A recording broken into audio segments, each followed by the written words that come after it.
Yeah, good morning. Tom Schaefer here with Blossom Installation. I have a 2015 Honda Civic that is in the shop today to do some integrated XM Sirius satellite work. Upon pulling the vehicle in, I noticed it had a new remote start installed in it. Curiosity got the better of me, and I was curious to see, is my work really as good as I think it is with the installations that I do? So I took apart the remote start area in the vehicle just to take a look and see what was done. Again, I noticed it had a remote start installed on it when it came in, and whatever shop did this job used a very large 4-button remote keyless entry system, which is not really needed on this style key. You've already got lock and unlock built into the key. So the proper system would have been a much smaller, simpler to use single button remote.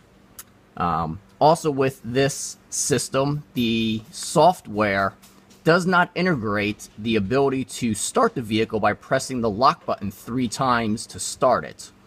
The system software that I use when installing these remote starts, if the customer did not want to carry a remote with them, they would not have to. They could press the lock button 3 times in a row and activate the remote start system with my software and my remote start system. So that's what I noticed right off first. Let's get down into the actual installation of the system.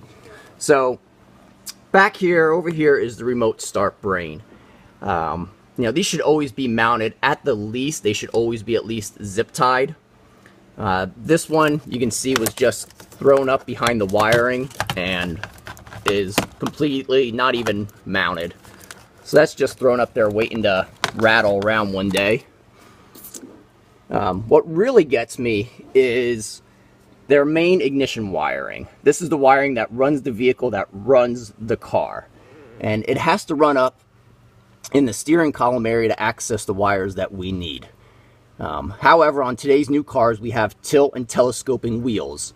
What you can see down here is the wire that they ran is just wrapped in electrical tape. It's just a thin tape that holds the wiring together. There's no real protection there.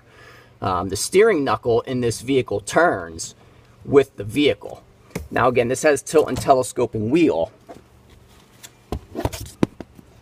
So when you move all of this wiring is moving. And it's a little bit difficult to see, but it's very close to that steering knuckle, as is this part right over here.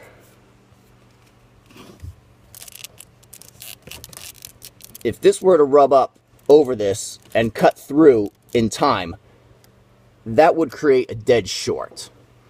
Dead short on any of those wires would basically shut this vehicle down, since again, they are the same ignition wires that you use to start and stop the vehicle with the key. Like I said, as you can see, none of this is tied up tight. None of it's protected in plastic loom.